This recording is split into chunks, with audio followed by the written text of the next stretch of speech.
بالله من الشيطان الرجيم بسم الله الرحمن الرحيم ما سمعنا بهذا في الملة الآخرة إن هذا إلا اختلاق۔ سورہ مبارکہ صاد ورس نمبر 7۔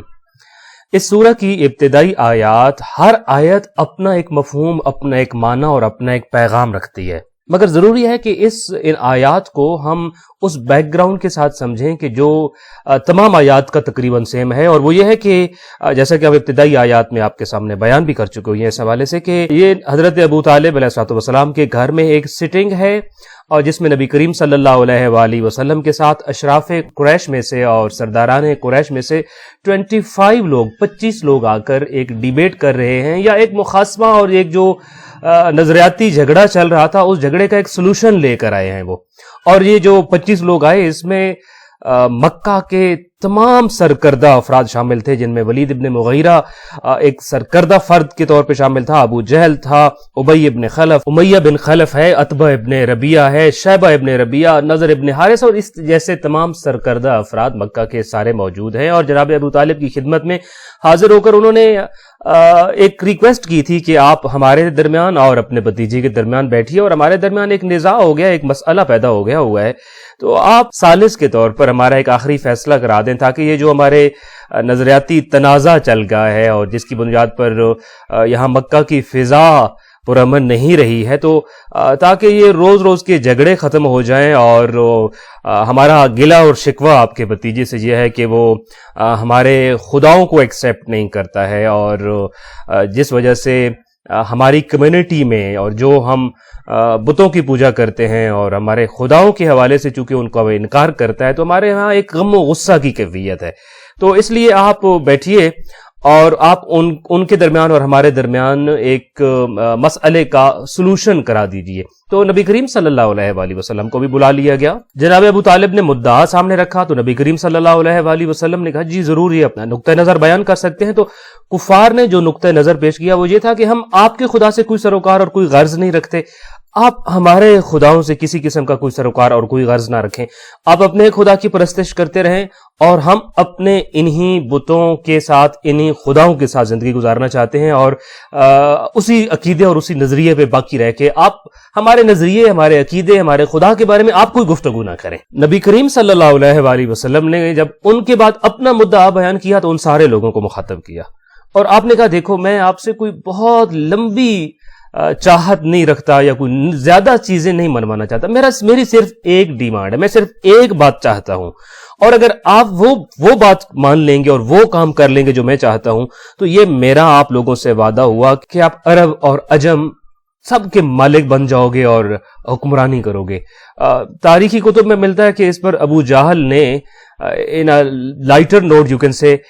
جواب دیا کہ ہم ایک کیا ہم تو 10 باتیں ماننے کے لیے تیار ہیں، اور آپ بتائیے تو صحیح تاکہ ہمارے درمیان یہ نزاع ختم ہو جائے۔ تو آپ صلی اللہ علیہ وآلہ وسلم نے صرف ایک ڈیمانڈ جو ان سے کرنا تھی اور جو ایک چیز ان سے چاہتے تھے اور جو ان سے کہتے تھے کہ اس ایک چیز کے بدلے میں عرب و عجم کیا سب کچھ مل جائے گا، آپ نے فرمایا کہ صرف اتنا کہہ دو کہ لا الہ الا اللہ۔ یہ بیک گراؤنڈ ہے سورہ صاد ورس نمبر 7 کا جو بھی آپ کے سامنے بیان کر رہا ہوں۔ جب آپ نے یہ اپنی ڈیمانڈ ان کے سامنے رکھی ہے تو اس سے پہلے کی جو آیات تھیں وہ اس ڈیمانڈ سے پہلے کی گفتگو تھی۔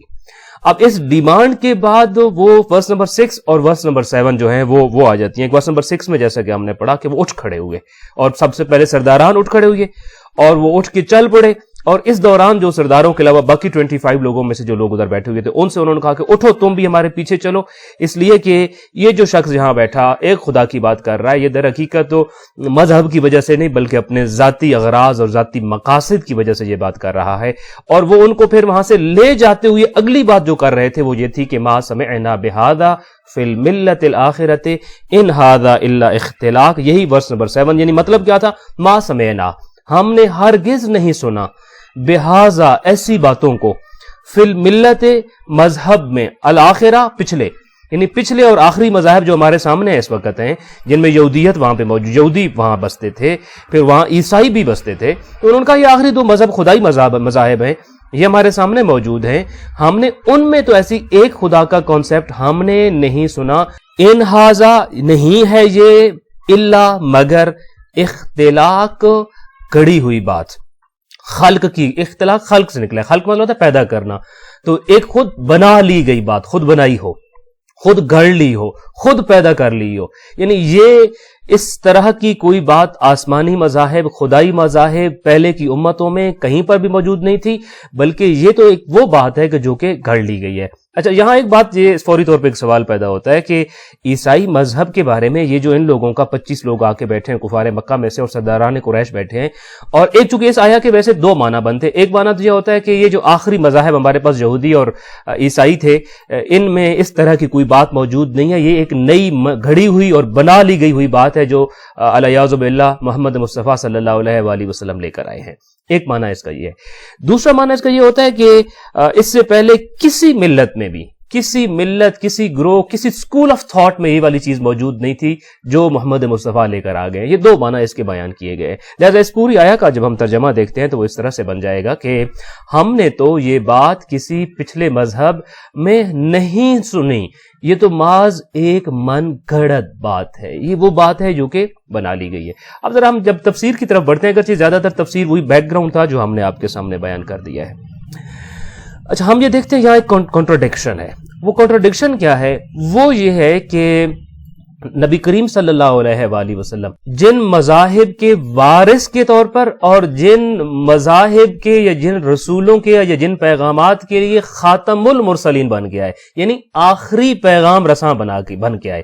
وہ جو پیغام پہلے آتے رہے تھے، جو مذاہب پہلے آتے رہے تھے، ان کا اختتام کرنے کے لیے آئے. ان کے بعد کوئی مذہب، کوئی رسول نہیں آنا تھا. آپ اسی کے تسلسل کے طور پر آئے تھے. اچھا، آپ جس چیز کے وارث بن کر آئے وہاں تو ہمیشہ سے توحید تھی. جناب ابراہیم کو دیکھ لیجیے، جو کہ خود مکہ، جو یہ سرداران مکہ ہیں، مکہ کا کی بنیاد ہی حضرت ابراہیم علیہ السلام اور حضرت اسماعیل نے، جدید مکہ کی بنیاد انہوں نے آ کے رکھی ہے. اور یہ جتنے سرداران مکہ بیٹھے ہیں یا جو مکہ کی آبادیاں ہیں، یا اس میں یہاں پہ قریش موجود ہے یا یہاں بنو ہاشم موجود ہیں، یہ سارے تو حضرت ابراہیم کی اولاد میں سے ہیں، حضرت اسماعیل کی نسل میں سے ہیں. تو حضرت ابراہیم نے ساری زندگی جس چیز کے اوپر بسر کی وہ خود توحید، جنگ توحید تھی. توحید کی جنگ ساری زندگی لڑی ہے. حضرت اسماعیل اسی توحید کے لیے بیت اللہ بنانے والے تھے نا. تو یہ پورے کا پورا شجرہ ہی توحید کا قائل تھا. لا الہ الا اللہ کی بنیادوں سے آنے والے یہ لوگ، اس علاقے میں بسنے والے لوگ، ان نسلوں سے آنے والے یہ لوگ اب یہ کہہ رہے ہیں کہ یہ تو وہ بات ہے جو ہم نے کبھی سنی نہیں تھی. یہ کنٹراڈکشن کیا؟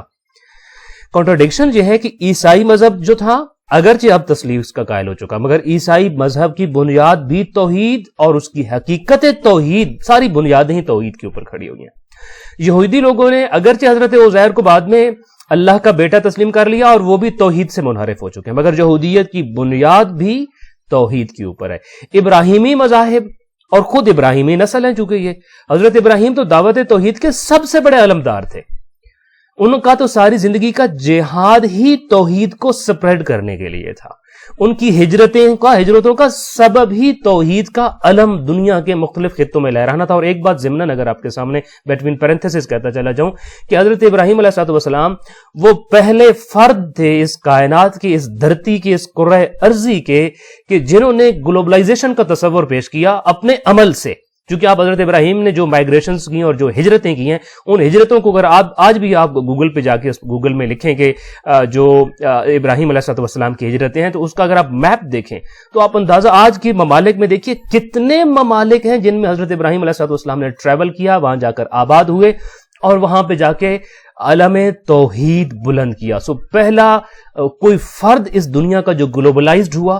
پہلا نظریہ جو ایک شخص کے ہاتھوں گلوبلائزڈ ہوا، وہ نظریہ توحید تھا، اور وہ شخص جو تھا وہ اس توحید کا علم پکڑ کر لہرانے والے حضرت ابراہیم علیہ السلام تھے. اور یہ حضرت ابراہیم کی نسل اور ان کے علاقے کے لوگ ہی آ کر کہہ رہے ہیں، یہ ہم نے پہلی بار سنا ہے